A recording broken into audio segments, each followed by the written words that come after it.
Tierra gira y las estaciones se suceden, el invierno se apodera del mundo. Entre todos los elementos, el frío es nuestro más mortífero enemigo. Desde las tormentas de hielo hasta las avalanchas, desde la congelación hasta los infartos, el frío es un asesino. Soy Donald McIntyre. Me dispongo a seguir el implacable avance del invierno desde su lugar de nacimiento en el Ártico, de donde nos trae algunos de los fenómenos climáticos más peligrosos del planeta. Estoy a punto de ser enterrado vivo, de congelarme y de sumergirme en el blanco y letal corazón del invierno.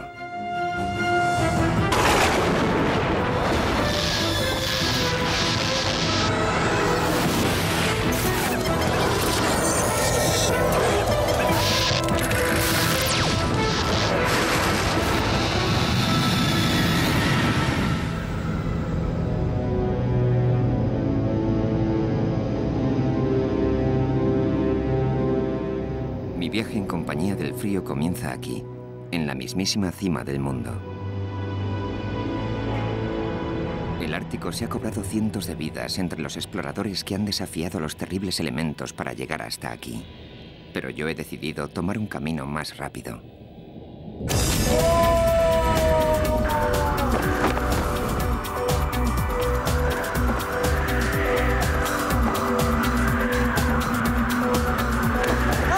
Reconozco que es un poco heterodoxo, pero te proporciona una vista única desde la cima del mundo.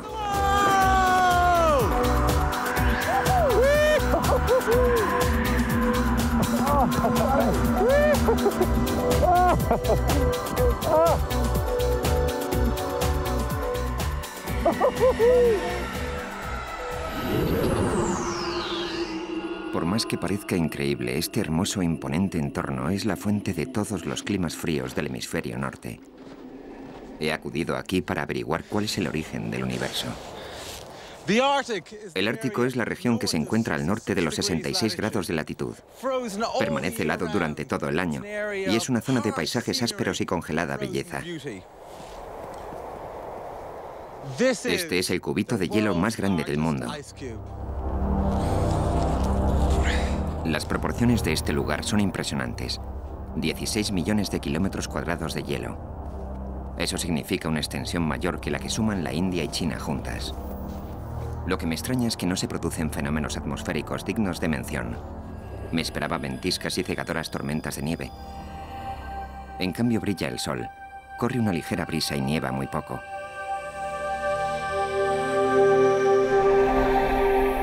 Es exactamente igual que un desierto, y de hecho, como tal está catalogado, aunque se trata de un desierto de hielos perpetuos. A fin de averiguar en qué forma es el responsable de nuestro clima invernal, debemos saber qué es lo que lo mantiene en este estado.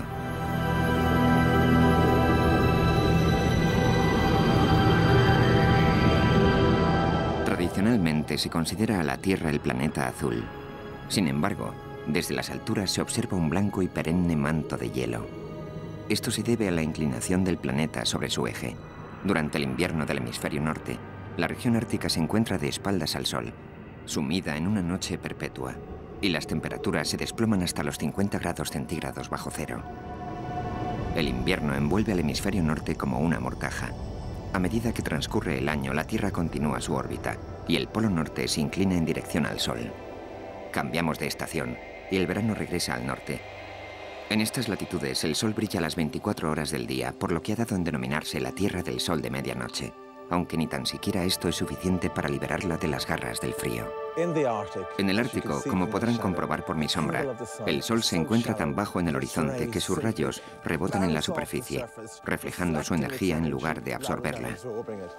Esta circunstancia mantiene constante la temperatura de la atmósfera circundante y contribuye a la perpetuación del clima polar.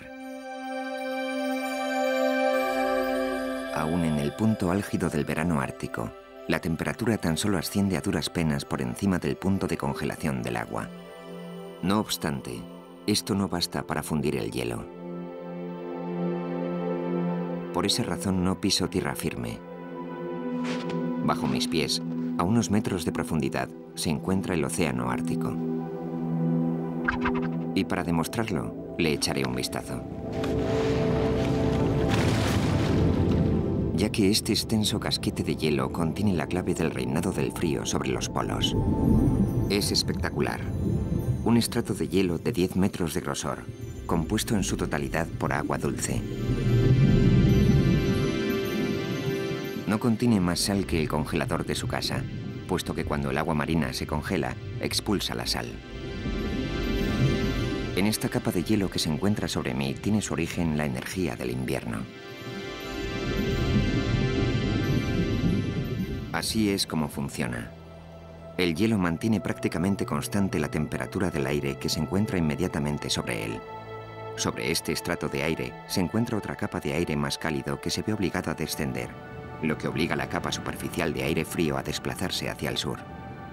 Aunque este aire brillante tiene exactamente el mismo aspecto que la calima, en realidad es el germen del viento polar. Y este es el que exporta el invierno del círculo polar ártico.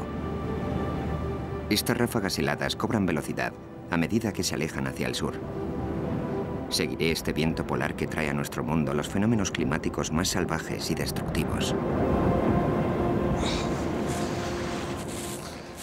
Llegados a este punto, los conceptos de norte, este y oeste pierden su significado.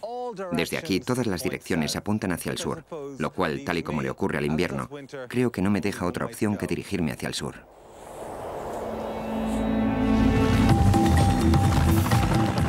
Incluso a 1600 kilómetros al sur del Polo Norte, el frío sigue haciendo presa del planeta.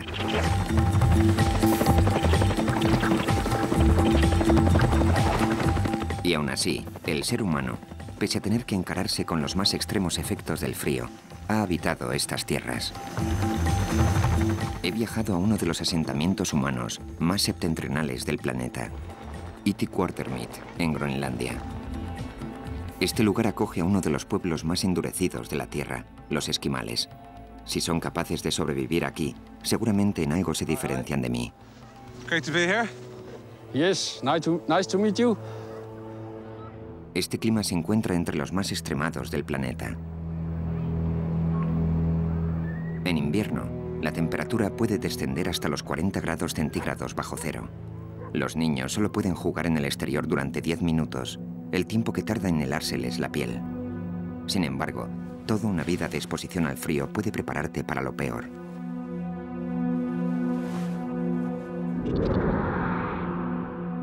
How do you survive out here? You know, I've got 3 pairs of gloves under here and mitts. My fingers are still cold. How can you keep so warm? When I was young, I also freeze and begin to hunt. I freeze very much, but I learned to use my hands even when I'm very cold. It's training. Así que los esquimales no son diferentes a mí. Sencillamente, no estamos adaptados al frío porque procedemos de los trópicos. Y resulta sorprendente observar que los esquimales, a pesar de que llevan miles de años soportando el clima ártico, no presentan muchas adaptaciones físicas al frío. Es el ingenio, y no la evolución, lo que nos mantiene con vida. El vestido, el refugio, la calefacción. Tan solo un loco desafiaría al frío ártico sin protección alguna. Así que para saber qué efectos tiene sobre mí, he acudido a un entorno controlado, a fin de comprobar qué ocurre cuando se somete al cuerpo a un frío extremo.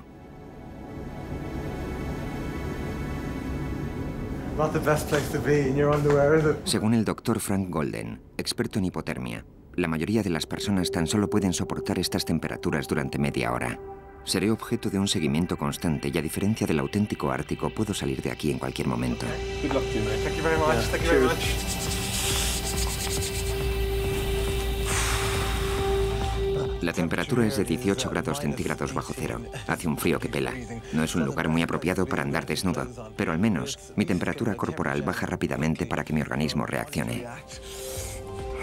Nuestro cuerpo mantiene los órganos vitales a una temperatura constante de 37 grados centígrados. Esta temperatura se denomina normotermia Tendré que emplearme a fondo para conservarla. Aunque no lleva mucho tiempo expuesto al frío, se puede ver cómo empieza a tiritar un poco. Tiembla para tratar de elevar su temperatura y así compensar la pérdida del calor que cede al ambiente. Mantiene los brazos y los codos pegados a los costados y los antebrazos sobre el pecho. Está intentando proteger la superficie por la que pierde el calor para cedérselo al entorno que lo rodea.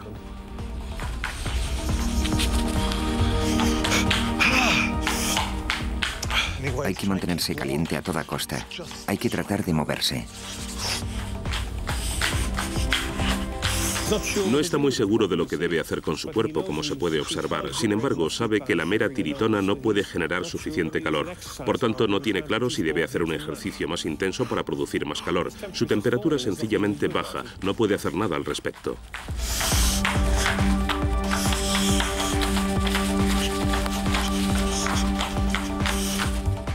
Al cabo de poco tiempo, mi organismo ya no es capaz de generar suficiente calor y mi temperatura empieza a descender. Mi temperatura interna ha descendido 2 grados, por lo que ahora estoy hipotérmico. Mis músculos se tensan y mi cerebro se enfría. Si pierdo la cabeza, estoy acabado. Cuando los músculos se ralentizan, incluso desaparece la tiritona. Y ahora, una pequeña prueba. Can you count down from 100, taking a 7 away at each time? 100 minus 7. 100 minus 7, okay. 100 minus 7, 93. Minus 7. 86. 86.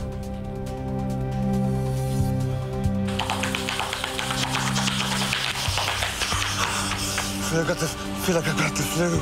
I got a headache.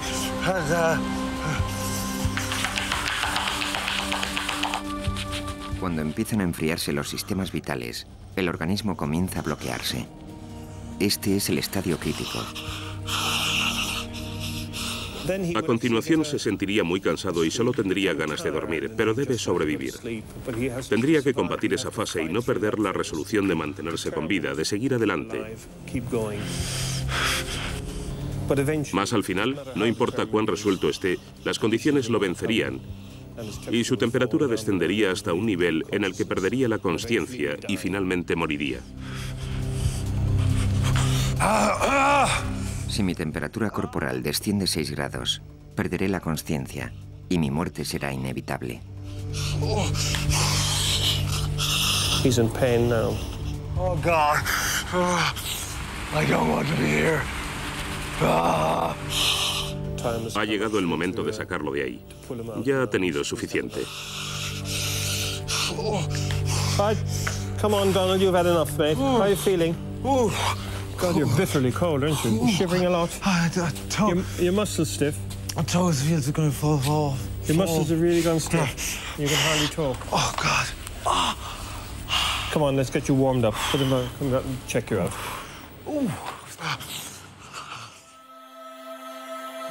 En el mundo real dependemos de nuestro cerebro para sobrevivir.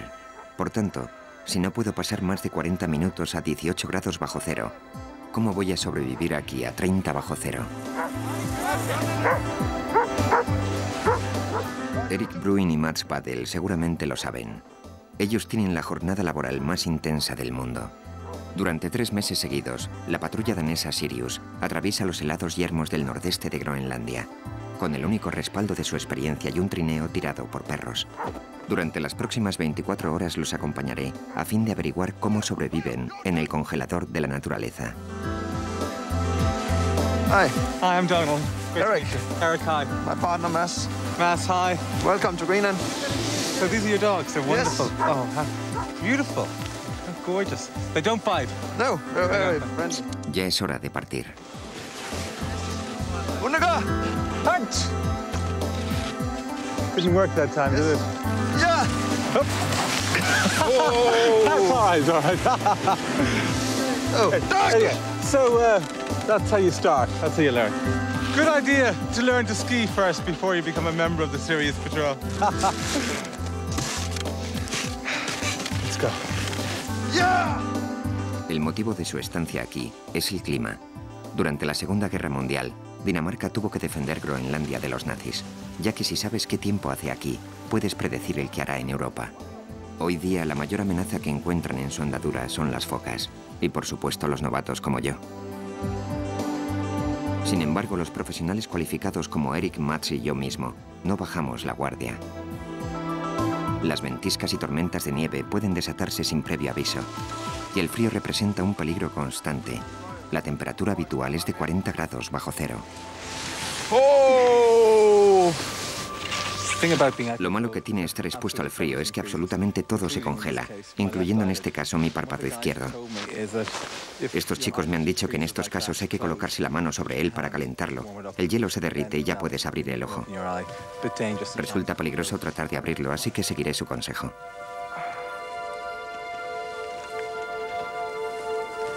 Sí, ya noto cómo se funde. Y eso es bueno. Ahora ya puedo afirmar que tengo tanto frío como seguramente aparento. Y eso está bien.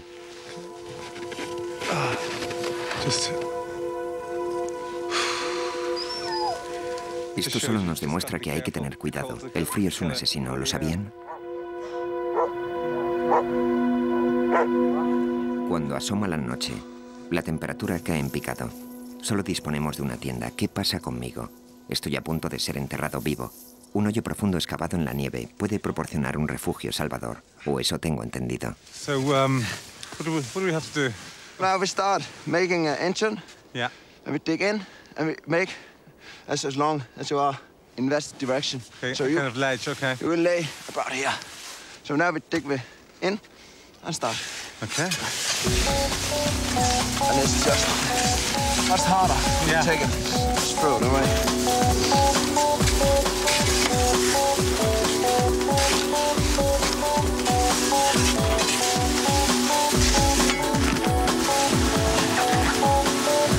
So that's my home. Yes, you're at home. Excellent. Try going.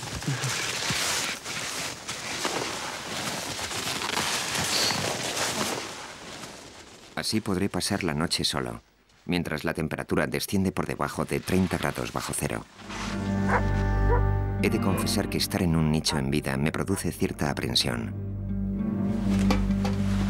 Para sobrevivir, solo dispongo de un saco de dormir y algunas velas.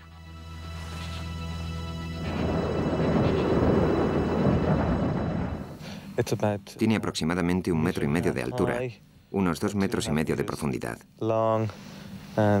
y como 1,5 metros de anchura.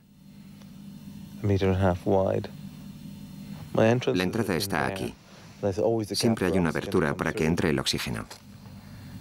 Una conexión de emergencia con la patrulla Sirius, por si algo va mal y se derrumba. Aunque no tiene por qué suceder, ya que está muy bien excavado. Hi guys, it's Donal here. Just to say no worries and see you in the morning. Over.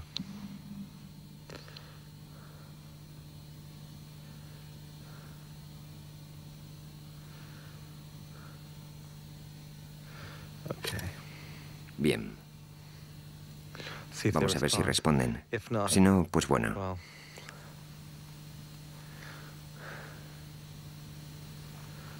Esperemos que estén a la escucha si algo va mal. Bueno, pues es medianoche y la temperatura es de unos 30 grados bajo cero. Por supuesto, en el Ártico hay un gran problema. La más mínima superficie de piel expuesta puede congelarse en solo unos minutos, lo cual me lleva a plantearme el problema de ir al lavabo. Creo que me abstendré.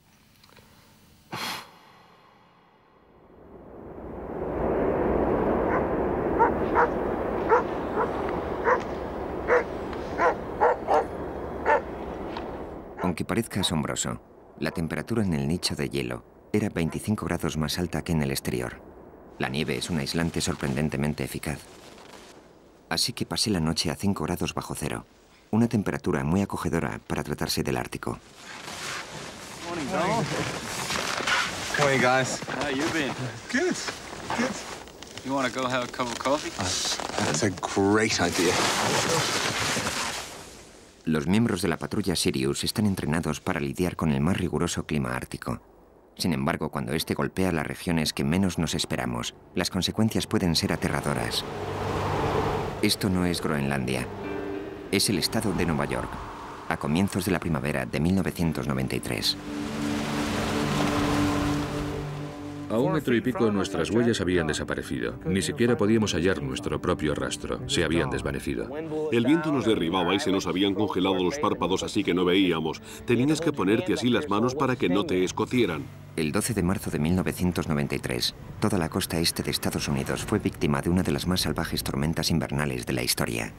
Here's the latest satellite showing a huge storm system coming up the coast. Tremendous amount of moisture colliding with the cold air means very heavy snows for our region. I'm still going 12 to 24 inches for the capital region by midday tomorrow.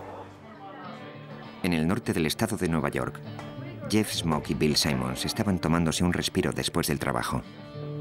A varios cientos de kilómetros de allí, la tormenta crecía y se dirigía hacia ellos. Ya había empezado a nevar, pero aquello era algo propio de la estación.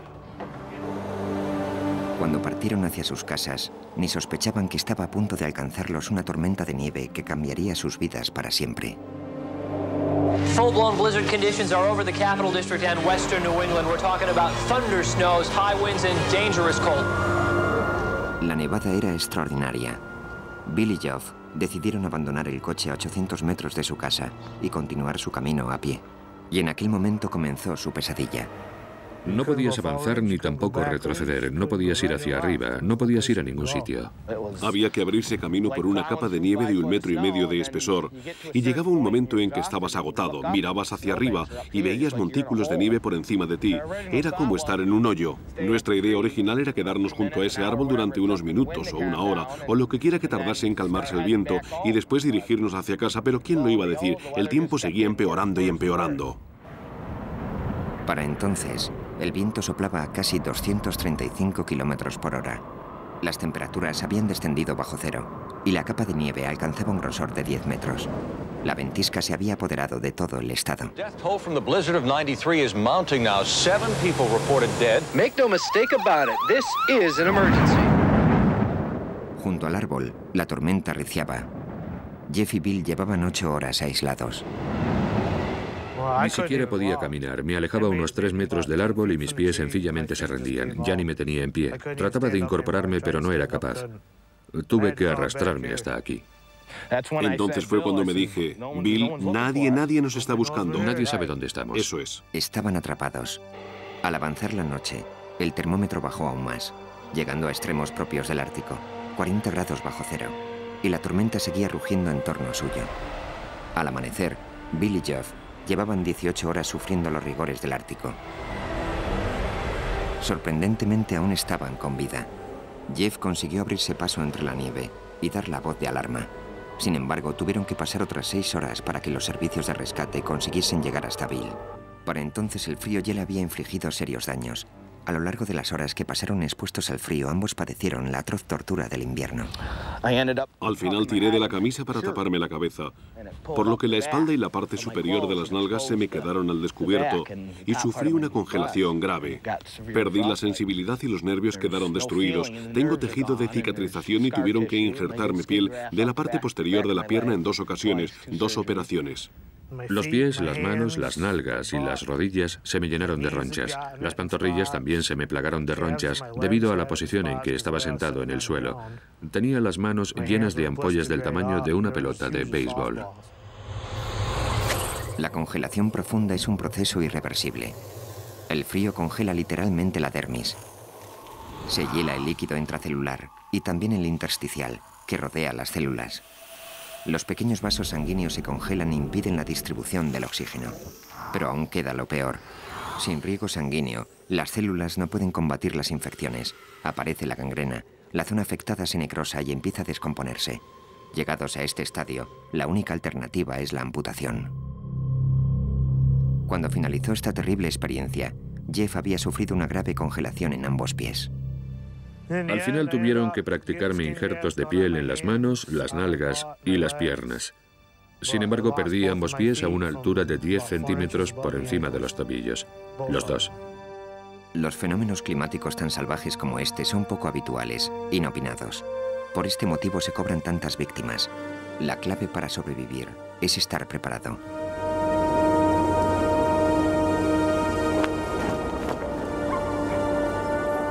Sin embargo, ni siquiera los profesionales están libres de peligros. Durante los últimos 50 años, la patrulla Sirius ha perdido 6 hombres bajo el hielo. La congelación grave es un problema latente. No obstante, ellos conocen los riesgos y su amor por este formidable paisaje compensa con mucho los peligros.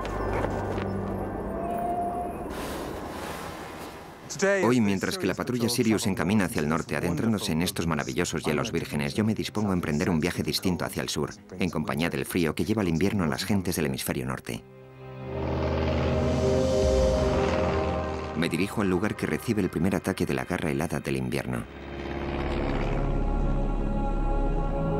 El aire polar que aúlla en dirección al sur está a punto de colisionar con el aire caliente procedente del Ecuador.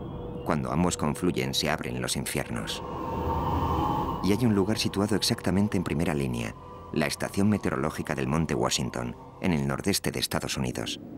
Aquí comienza la batalla entre el aire frío y el cálido, aunque por el momento todo está en calma. El Monte Washington es la cota más alta del nordeste de Estados Unidos. Si bien no lo es tanto en comparación con otros puntos del globo, comúnmente se la conoce con el nombre de el hogar del peor clima del mundo.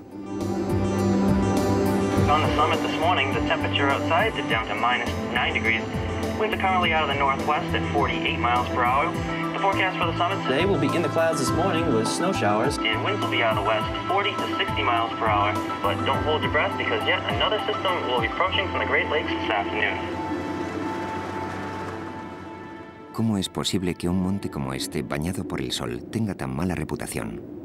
Bueno, la cumbre se encuentra justamente en el lugar de paseo de las principales tormentas y masas de aire que afectan al clima del nordeste, lo que lo convierte en el lugar perfecto para descubrir lo que sucede cuando se combinan el viento y el frío.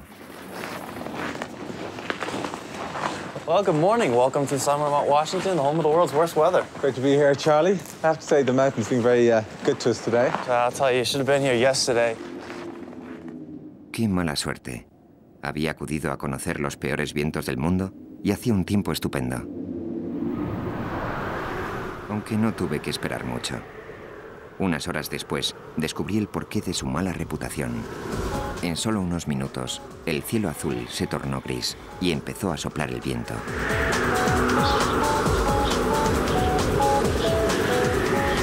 El viento más fuerte jamás registrado azotó el monte Washington a la increíble velocidad de 372 kilómetros por hora. En este momento sopla 96 kilómetros por hora y ya empieza a zarandearme. Resulta difícil mantener la verticalidad.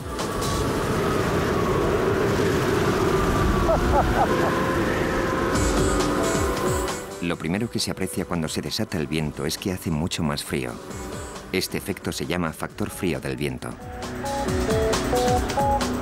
Con un viento de 80 kilómetros por hora a 5 grados bajo cero, tenemos la sensación térmica de estar a 38 grados bajo cero. La combinación del viento y el frío multiplica los efectos mortales del invierno. Y por ello, el observatorio del Monte Washington es el lugar idóneo para estudiar los extremos del clima invernal. Es decir, si no se congelan los instrumentos de medición. Cuando se conjugan el viento y una niebla fría como esta, se produce un fenómeno realmente asombroso. La niebla que me circunda está compuesta por miles de millones de diminutas gotas de agua. Lo más extraño es que se encuentran muy por debajo de su punto de congelación y, no obstante, permanecen en un estado líquido denominado superenfriado. Sin embargo, al entrar en contacto con algún objeto, se solidifican. Estas hermosas plumas de hielo están formadas de escarcha y son duras como uñas.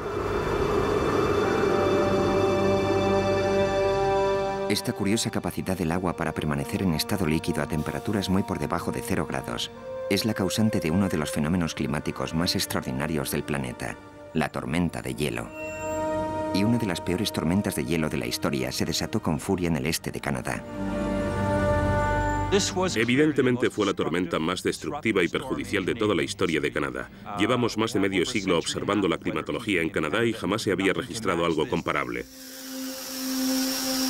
Las tormentas de hielo no son excepcionales en Canadá y cubren el paisaje con un bello sudario de hielo. Sin embargo, en enero de 1998, Canadá sufrió los embates de una tormenta que era cualquier cosa menos habitual.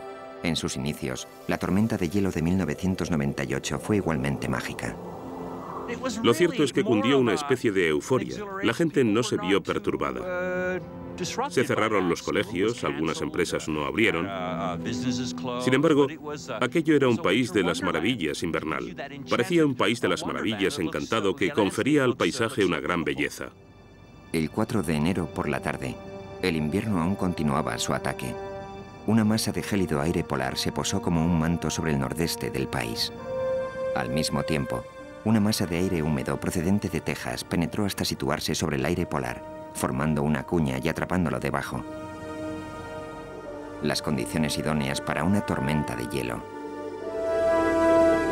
Sin embargo, en mitad de la cuña, la lluvia procedente del aire caliente superior no tuvo tiempo para solidificarse en su caída, así que cayó en forma de lluvia superenfriada. Lo que sucede es que la gota de lluvia cae atravesando la cuña de aire frío y empieza a enfriarse, aunque no llega a congelarse. Se enfría hasta el punto que denominamos de superenfriamiento. En realidad se sitúa muy por debajo del punto de congelación, pero continúa en estado líquido. Y puesto que el objeto con el que colisiona se encuentra por debajo del punto de congelación, toma la forma de escarcha. Realiza una transformación perfecta del estado líquido al sólido. Se expande y se congela, adoptando la forma de una capa de hielo, el hielo más adhesivo que la naturaleza pueda crear.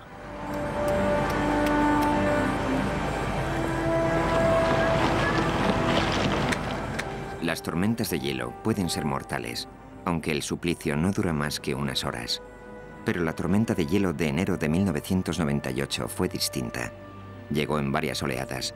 La helada lluvia se prolongó durante 2 días. El hielo siguió acumulándose formando una capa cada vez más y más espesa. El grosor de los cables no cesaba de crecer y todos los árboles de los alrededores, por supuesto, acumulaban cada vez más hielo. Miren el espesor de este hielo en comparación con mi mano. Es increíble. Las ramitas de los árboles estaban cubiertas por una capa de hielo de quizá 10 centímetros de espesor, y esas ramitas formaban parte de una rama mayor que a su vez estaba recubierta de hielo. De repente todo pesaba mucho más, por lo que acabaría desgajándose y cayendo al suelo.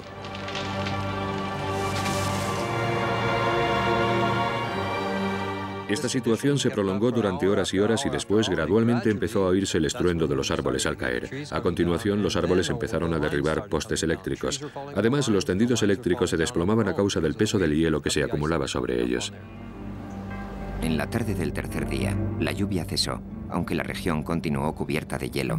A renglón seguido, los satélites que vigilaban la tormenta detectaron nuevas precipitaciones. Un área de miles de kilómetros cuadrados quedó paralizada. La vida resultaba casi imposible. The freezing rain won't let up. If you do not have to go out, do not, unless it is absolutely necessary.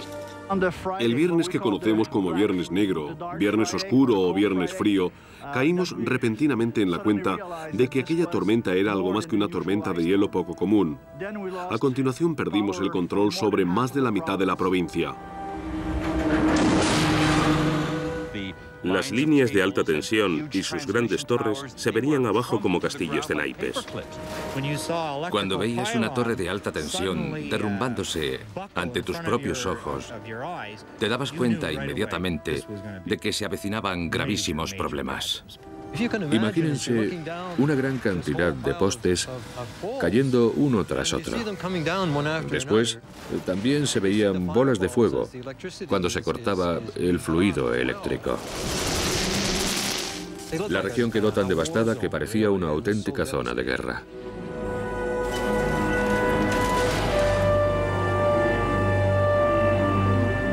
El hielo golpeó el mismísimo corazón de la vida moderna. Todas las viviendas, fábricas y oficinas de una región de 1.300.000 kilómetros cuadrados se quedaron a oscuras. Al cortarse el suministro eléctrico y las comunicaciones, en Montreal se desató la crisis. Se estableció un centro de coordinación de los servicios de emergencia.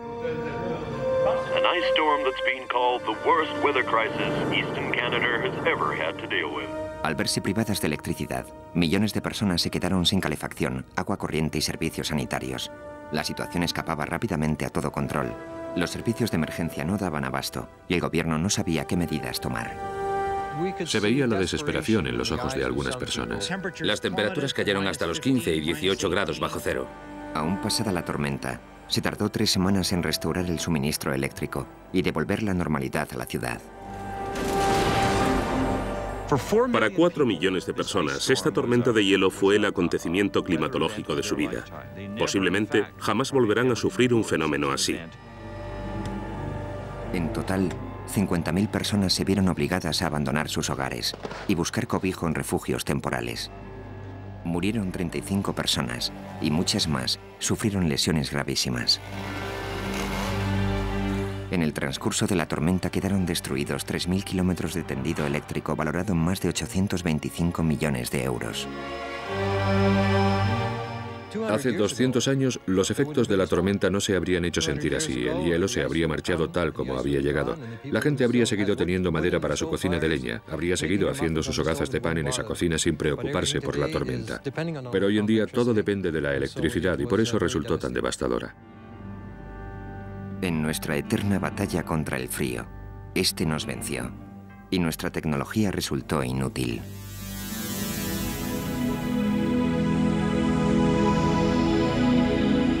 A medida que mi viaje en compañía del frío continúa hacia el sur, el clima se muestra mucho más moderado, aunque puede resultar aún más peligroso. Para demostrarlo, parto hacia la capital europea del frío. ¿Moscú? ¿Helsinki? No. Londres. La ausencia de hielo y nieve no significa que el frío deje de ser un asesino. En Gran Bretaña, raramente se experimentan fenómenos propios del invierno, como las tormentas de nieve o las ventiscas. Por lo tanto, nos resulta sorprendente que Londres sea la ciudad europea donde el frío se cobra más muertes. Dado el suave clima que se disfruta en Gran Bretaña, no nos parece necesario abrigarnos contra el frío. No obstante, estas temperaturas pueden llegar a ser mortales. Incluso una inmersión en agua muy por encima del punto de congelación, digamos a 10 grados centígrados, puede matar a 1 de cada 6 personas en un lapso de 15 minutos. Esta mañana hace frío y el agua andará por los 5 grados. Bueno. Lo siento, me había olvidado del cable. El agua está a unos 5 grados centígrados. Incluso un breve chapuzón, como demostrará este electrocardiógrafo, será suficiente como para poner las defensas de mi organismo a toda máquina.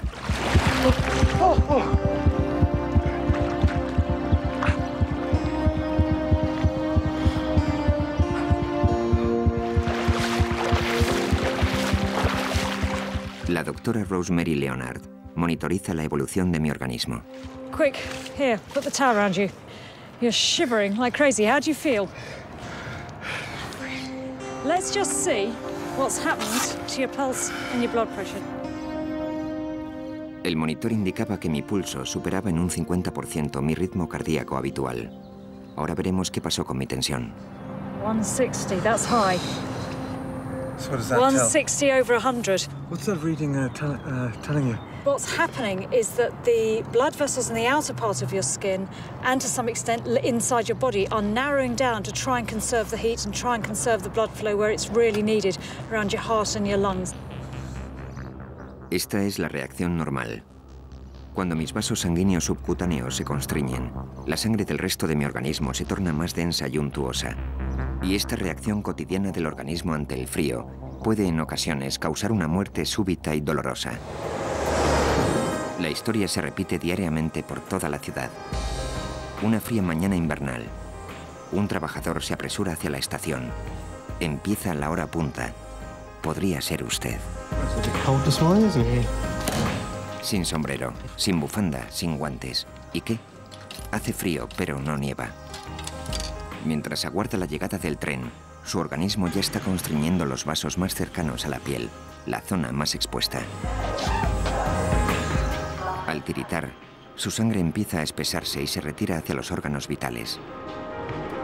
Cuando se vuelve más densa y untuosa, comienza la pesadilla.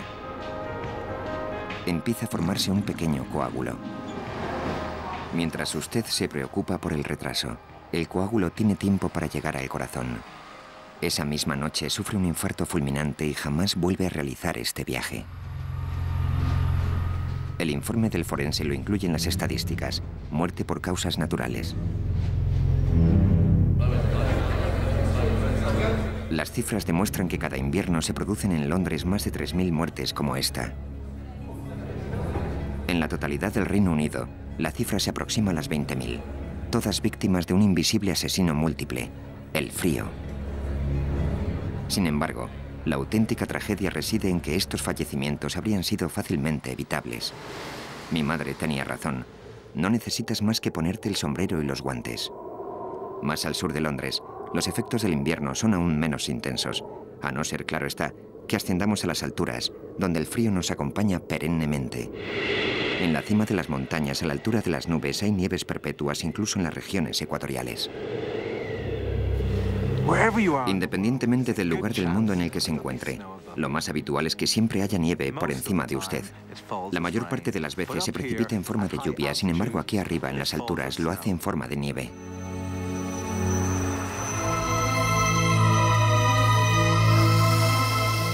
Es uno de los prodigios de la naturaleza, así como uno de los principales símbolos del invierno. Los copos de nieve inician su existencia en las diminutas partículas suspendidas en las nubes. Las pequeñas gotas de agua se ven atraídas a la superficie de estas partículas y se congelan, transformándose en cristales de hielo. Más y más gotitas de agua se adhieren a los cristales, que crecen hasta convertirse en copos. Cuando adquieren un peso suficiente, se precipitan a tierra. El clásico copo de nieve con forma hexagonal es el más común, pero es tan solo uno de los diversos tipos que existen. Esto es una placa. Y en este caso, dos placas unidas por una columna. A medida que caen, pueden combinarse para componer formas aún más complejas. Sus elementos básicos son las agujas, las columnas y las placas.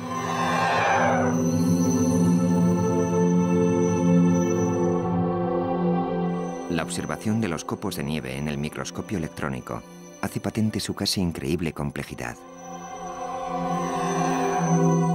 Un milagro de la ingeniería climática. Los diversos copos de nieve forman diferentes variedades de nieve, cada una con sus propias y extraordinarias características. Algunas clases son duras como el cemento, como podrá comprobar si le sorprende una tormenta en compañía de Peter Marchand. Peter es un amante de la nieve, un científico especializado en el invierno que invierte semanas investigando en las nevadas montañas de Colorado. En este lugar, no necesita más que unas decenas de centímetros de nieve blanda. Desde que siendo niño, mi padre me llevaba a esquiar, empecé a interesarme en la nieve como sustancia. Cuando los copos de nieve caen a tierra, dejan de ser polvo blando. Por su propio peso, se adhieren entre sí formando una masa sólida.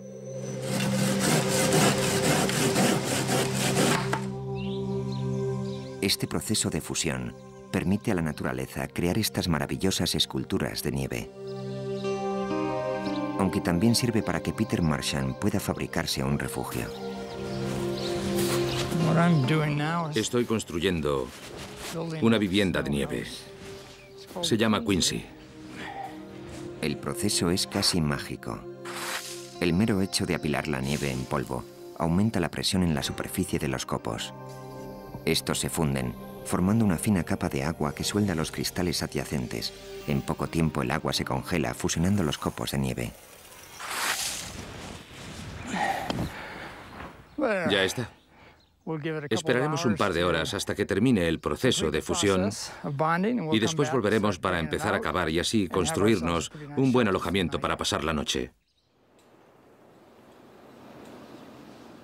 Unas horas después, el montículo de nieve blanda se ha transformado en un bloque sólido que Peter sencillamente ahueca a fin de proporcionarnos un resistente refugio contra el inmisericordia clima invernal. Se trata de una estructura muy robusta. Con el tiempo se vuelve aún más sólida. Y puede reutilizarse una y otra vez. Puedes marcharte y regresar. Es un material de construcción hermoso y gratuito. Así como son fáciles de construir, son fáciles de abandonar. No hay que plegar la tienda y acarrearla o cargarla en las mulas.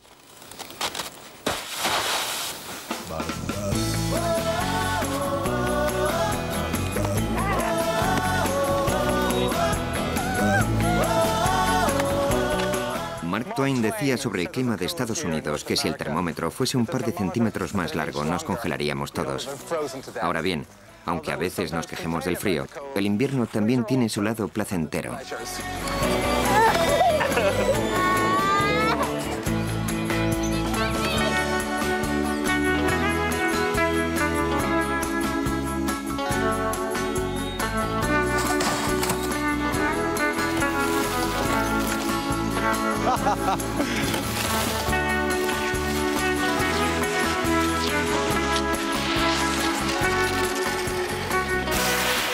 El mismo efecto de fusión que hace posible el refugio de nieve de Peter nos proporciona una pista perfecta para practicar deportes de invierno.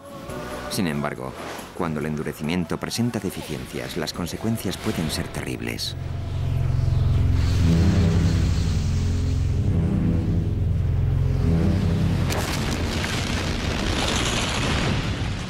Miré a mi izquierda y vi una enorme grieta. Miré a mi derecha y vi otra. Estoy metido en una lodo.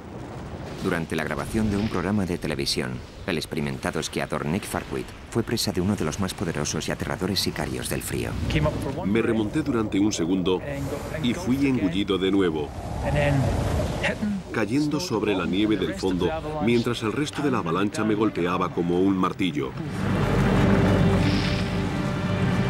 Tuvo la suerte de sobrevivir, pero muchos no lo consiguen.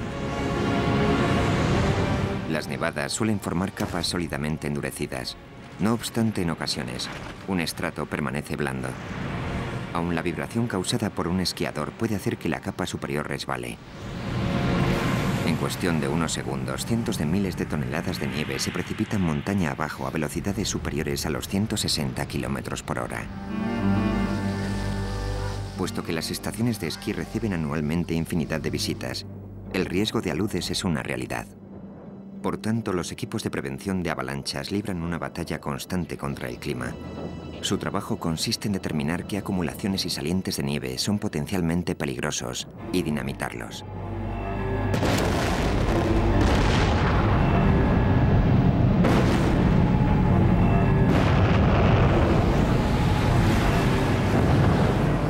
Sin embargo, algunas veces, la naturaleza imprevisible del tiempo puede cogernos a todos por sorpresa.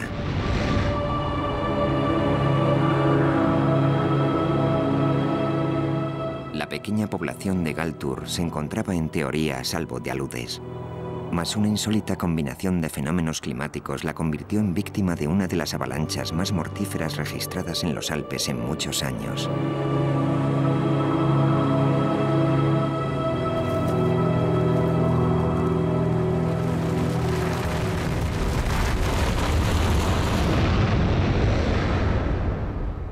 Llevaba varios días nevando intensamente, y en las montañas que se alzan sobre Galtur se acumulaba una espesa capa de nieve.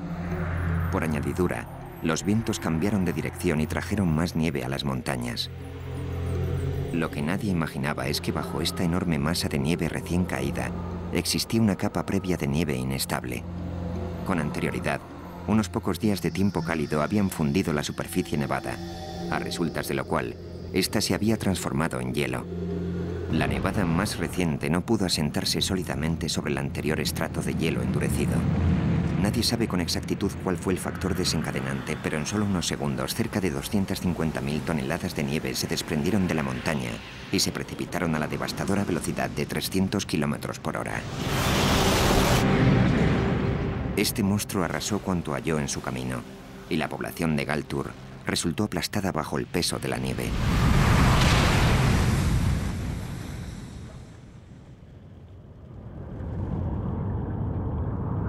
Murieron 38 personas.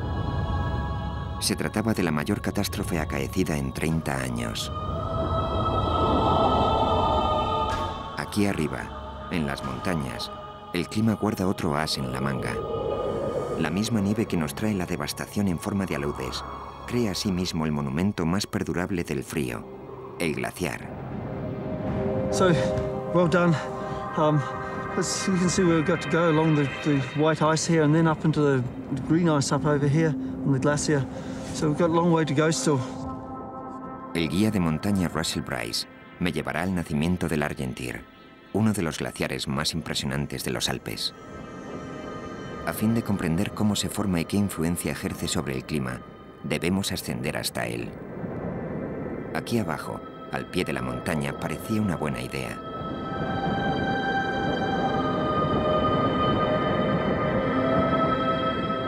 Este glaciar existe desde hace más de 10 milenios y el hielo invierte 500 años en descender desde su cima hasta aquí.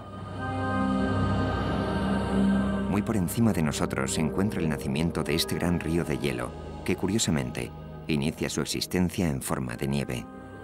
Con el tiempo los cristales se funden para formar el hielo.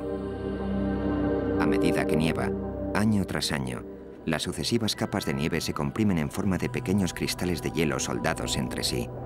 El peso de la nueva capa de nieve comprime aún más el hielo del estrato inferior, que acaba convertido en puro hielo glaciar azul. Cuando el glaciar alcanza el tamaño suficiente, empieza a desplazarse y en el transcurso de milenios se forma un gran río de hielo. A medida que fluye, en su superficie se abren enormes grietas.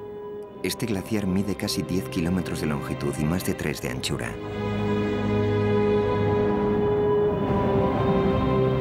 It's amazing in here, huh? Yeah.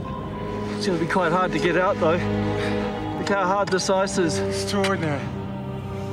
It will shatter. You see how it's cracked all around here and border plated.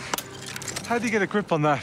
Well, that's what we're going to have to do. So what is it that makes this extraordinary thing?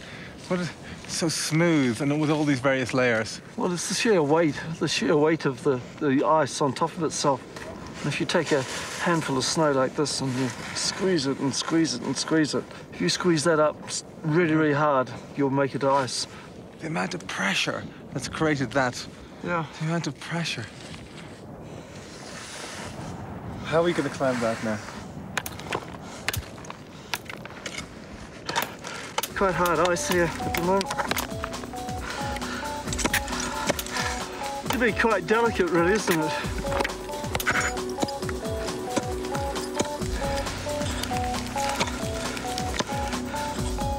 Climbing! A little bit of slack. Got it. A little bit of slack. Yeah, that's good. Just seems impossible to get a grip. Keep me tight. You can get your sacks in there. Ah! Okay? How you doing? All right. Nice. Just to the left there. Yeah. Can you just... Oh, what a relief. Yeah. Excellent. Not very graceful. It's good.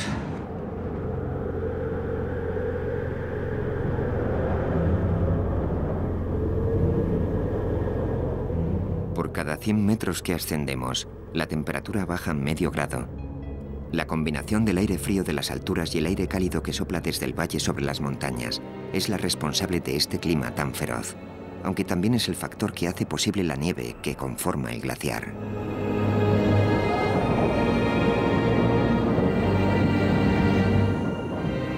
Finalmente alcanzamos la cima de la montaña.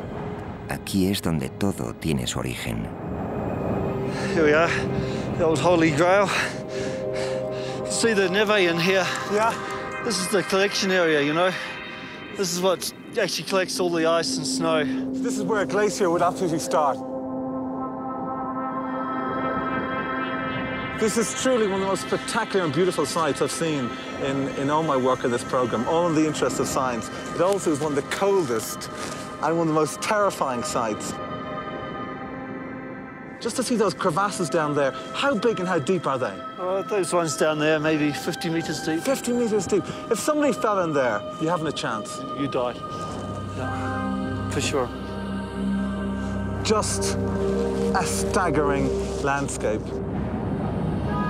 Sin embargo, este maravilloso paisaje está cambiando. A lo largo de toda la cordillera alpina, se ha derretido casi la mitad del hielo, y han desaparecido completamente 100 glaciares, y todo esto solo en los últimos 150 años. ¿Por qué? A causa del calentamiento del planeta. Y de seguir así, para el año 2050, el hielo cubrirá nada más que el 20% de la superficie por donde se extendía hace tan solo un siglo y medio. Por todo el mundo se repite la misma historia. Desde los Andes al Himalaya, los glaciares están en retirada, fundiéndose tan rápidamente que la nieve no tiene tiempo para reponer el hielo derretido.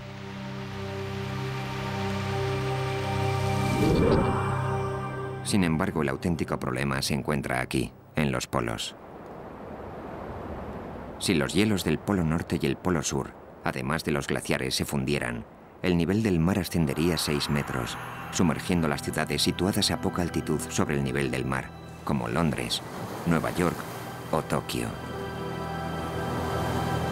Paradójicamente, el frío, nuestro principal enemigo, preserva a sí mismo el mundo tal y como lo conocemos. De nuevo en el norte, en la guarida del invierno, mi viaje llega a su término. He aprendido a respetar al arma más letal de la naturaleza. He contemplado los efectos devastadores del frío en todas sus formas, hielo, nieve y lluvia helada. Y he visto cuán indefensos estamos ante él. Como cualquier otra estación, el invierno y el frío que trae aparejado es indomeñable e impredecible. Debemos aprender a convivir con él y a prepararnos para lo peor que nos pueda deparar. Yo, por ejemplo, jamás volveré a pasar frío innecesariamente.